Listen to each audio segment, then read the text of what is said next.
Have you ever wondered what time seniors should actually go to bed if they want their blood pressure to behave normally during sleep? Not what time sounds disciplined, not what time looks good on a wellness checklist. I mean, biologically, physiologically, what time gives the body the best chance to settle into the kind of sleep where blood pressure finally comes down the way it is supposed to?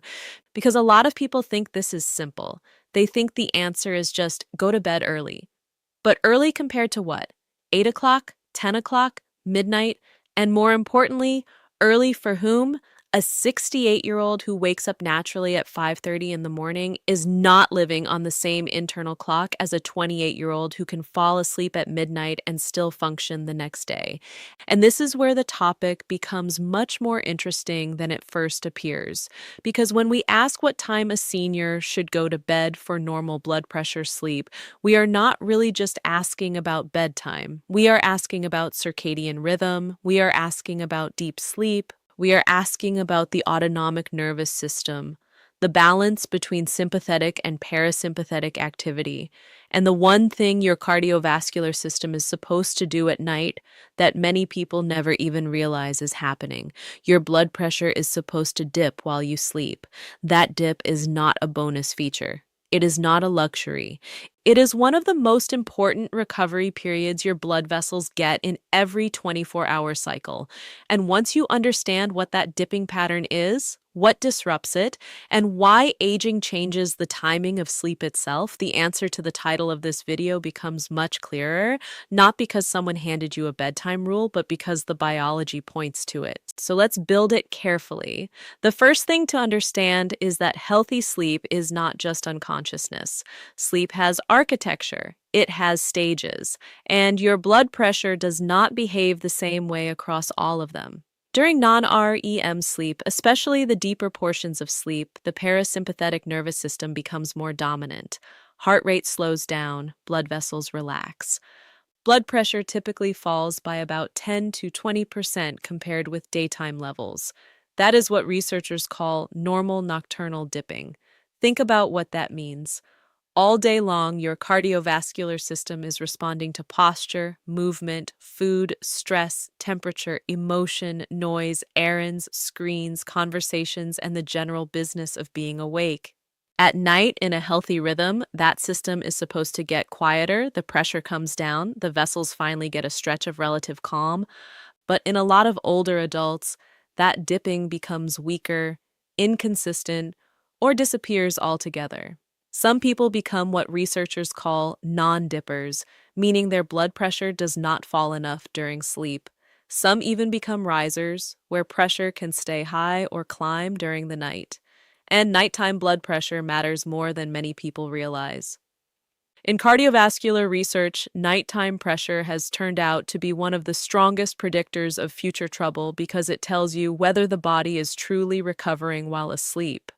Now, here is where bedtime enters the conversation. If you go to bed too late for your internal clock, you often shorten total sleep, cut into deeper early night sleep, and shift more of your sleep toward a biologically less favorable window. If your sleep becomes fragmented, irregular, or too short, sympathetic activity stays higher, the dipping response gets blunted, and morning blood pressure tends to rise more sharply. In other words, a bad bedtime does not just make you tired, it changes what your cardiovascular system is doing while you sleep. And this becomes especially important in seniors because aging changes sleep in several very specific ways. Older adults do not necessarily need dramatically less sleep than everyone else. In general, adults, including older adults, still do best with roughly 7 to 9 hours a night. But the way sleep happens changes with age. Sleep often becomes lighter. There are more awakenings, deep sleep decreases, REM sleep changes. Many older adults become sleepy earlier in the evening and wake earlier in the morning. Their internal clock shifts forward. This is sometimes called a phase advance, but you do not need the term to understand the experience. You have probably seen it yourself. Someone who never used to feel tired at 9:30 now feels genuinely sleepy then and wide awake at 5:15 the next morning. That shift matters because if an older adult keeps trying to live on a later bedtime than their body wants, they often do not gain more useful sleep. They just delay sleep onset, reduce sleep efficiency, and push more sleep into a less stable part of the night. The body may want 10 p.m., but the person keeps aiming for midnight because that feels more normal, more modern, or less old. The problem is that biology does not care what feels socially normal. It responds to timing. There is another layer here that most people completely miss. Older adults are more sensitive to circadian mistiming. Their sleep becomes less forgiving when it happens at the wrong internal time. A younger person can sometimes get away with a late night and recover quickly. An older adult is much more likely to feel the consequences in the form of poor sleep consolidation, early awakenings, daytime fatigue, and a worse overnight recovery pattern. Now, before I tell you the most useful bedtime window, I want to address a mistake people make when they hear this kind of information. They assume earlier is always better. It is not that simple. There is research suggesting that both very late and very early bedtimes can be associated with higher rates of hypertension, while a middle range appears more favorable. One study found that the lowest prevalence of hypertension clustered around bedtimes between about 10 and 11 p.m. That is fascinating, but it does not mean 10:17 p.m. is magic. It means there seems to be a biologically reasonable zone where sleep timing lines up well with blood pressure regulation for many adults, and that is the key phrase.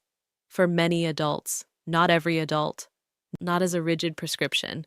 So, if we translate the biology into something practical for seniors, the answer looks like this. For normal blood pressure sleep, most seniors should aim to be asleep on a consistent schedule that usually places bedtime somewhere around 9:30 to 10:30 p.m.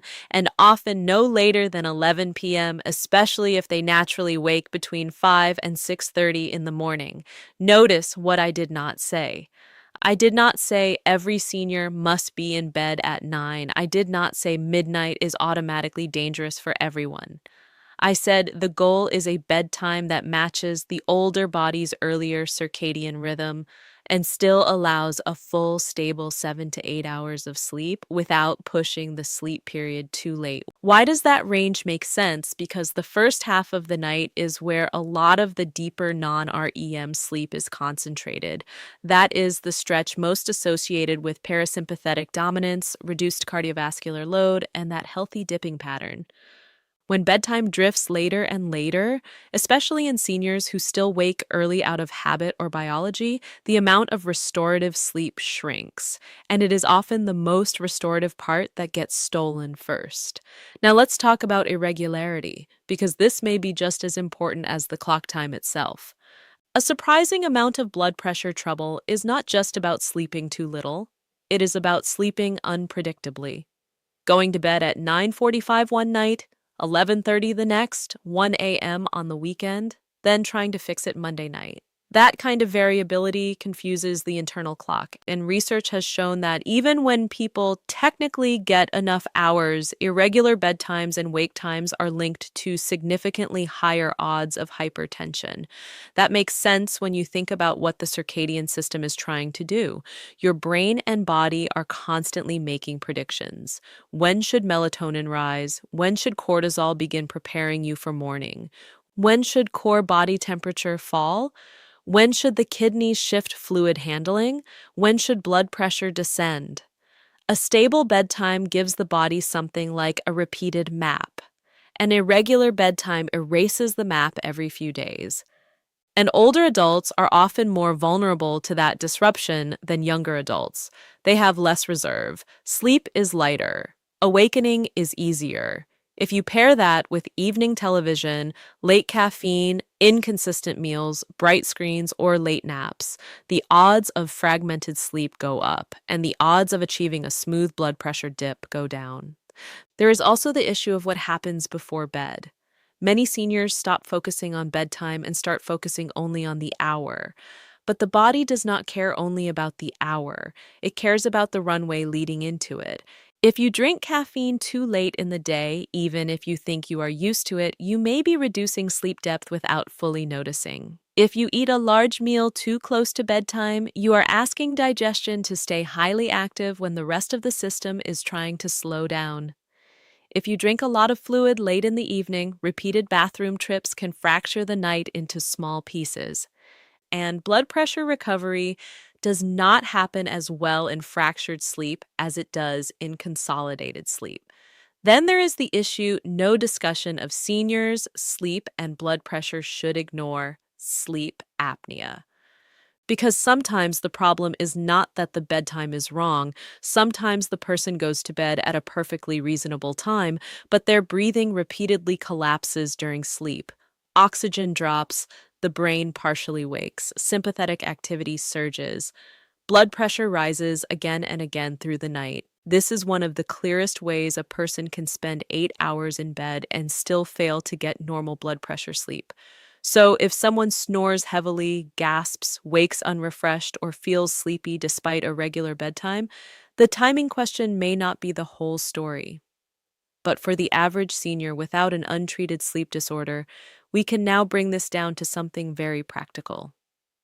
What time should seniors go to bed for normal blood pressure sleep? Not whenever they feel like it, not just early, and not based on what younger people around them are doing.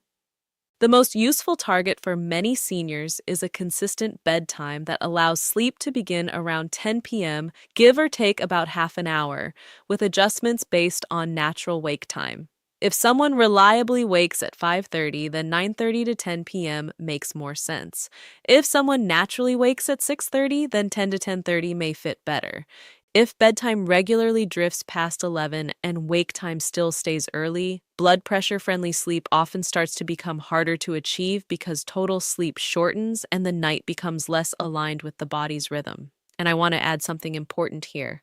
The right bedtime is not the earliest one you can force. It is the earliest one you can consistently keep while actually falling asleep within a reasonable time and maintaining a stable wake time.